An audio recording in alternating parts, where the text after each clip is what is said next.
একটা রাষ্ট্রকে বা সমাজকে সুস্থ সুন্দরভাবে গড়ে তুলতে গেলে, উন্নত মানের সমাজ ব্যবস্থা গড়ে তুলতে গেলে সেই রাষ্ট্রের সেই সমাজের শিক্ষাটা কিন্তু খুব জরুরি।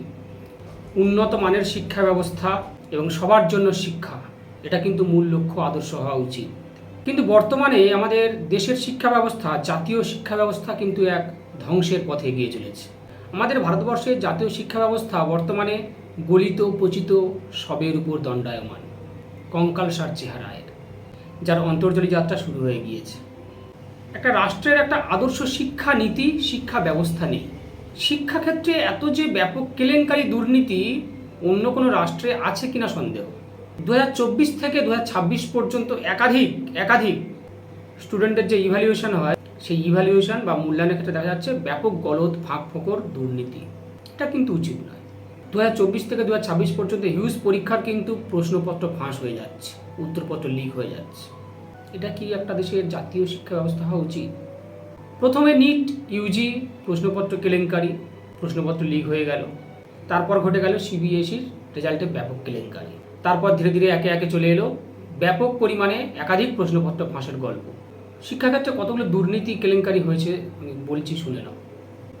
ব্যাপক হারে প্রশ্নপত্র ফাঁস, উত্তরপত্র কেলেঙ্কারি। প্রথমে ইউজি নিট প্রশ্নপত্র কেলেঙ্কারি ফাঁস হয়ে গেল। তারপরে আসলো সিবিএসইর দ্বাদশ শ্রেণীর যে রেজাল্ট, সেটার কেলেঙ্কারি।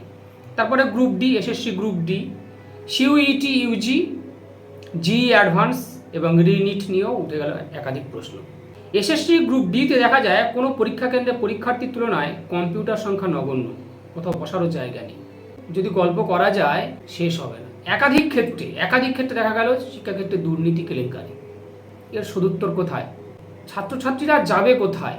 একটা স্টুডেন্টদের ভবিষ্যৎ নিয়ে এভাবে ছিনিমিনি খেলার অধিকার কিন্তু কারণ নেই, না রাষ্ট্রের কোনো জনগণের। অথচ আমাদের কেন্দ্রীয় শিক্ষামন্ত্রী, তার কিন্তু কোনো হেলদোল নেই।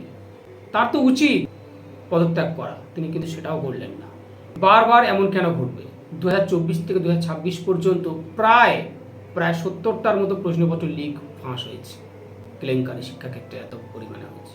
আমাদের জাতীয় আয়ের 1986 সালের যে জাতীয় শিক্ষানীতি, সেখানে বলা ছিল যে জাতীয় আয়ের 6% ব্যয় করতে হবে। তাহলে বর্তমান সময় অনুযায়ী আরও বেশি হওয়া উচিত। তুলনামূলকভাবে জাতীয় আয়ের জিডিপি 4.1 থেকে 4.5% শিক্ষাক্ষেত্রে ব্যয় হয়। ভাবতে পারছো? সব থেকে কম। একাধিক আফ্রিকান রাষ্ট্র, পিছিয়ে পড়া রাষ্ট্রগুলোর তুলনায়ও আমাদের জাতীয় শিক্ষাক্ষেত্রে ব্যয়ের হার 4.1 to 4.5%।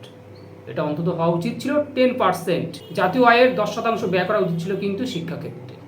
তাহলে একটা রাষ্ট্র প্রগতিশীল হবে কিভাবে? উন্নয়ন রাষ্ট্র হবে কিভাবে? আমরা কি সারা জীবন ওই উন্নয়নশীল রাষ্ট্র হয়ে থাকবো? বরং আমরা বর্তমানে আরও ক্রমশ পিছিয়ে যাচ্ছি, পিছনের সারিতে চলে যাচ্ছি। শিক্ষার মান উন্নয়ন একান্ত খুবই জরুরি। জাতীয় শিক্ষানীতির নির্দিষ্ট একটা কিন্তু লক্ষ্য থাকা দরকার। জাতীয় শিক্ষানীতি যেন সঠিক পদ্ধতিতে এগোয়, এটা আমরা সমগ্র জনসাধারণ রাষ্ট্রের কাছে প্রার্থনা করি, কামনা করি। সেখানে যেন কোনো দুর্নীতি, কেলেঙ্কারি না ঘটে। সমস্ত ক্ষেত্রে যেন কড়াকড়ি বিধিনিষেধ সঠিকভাবে পালন করা হয়। আপনারা আপনাদের সুচিন্তিত মতামত কমেন্টসে জানাবেন। শিক্ষামন্ত্রীর কি পদত্যাগ করা উচিত? এই যে কেলেঙ্কারিগুলো হচ্ছে, এর জন্য প্রকৃতপক্ষে কে দায়ী?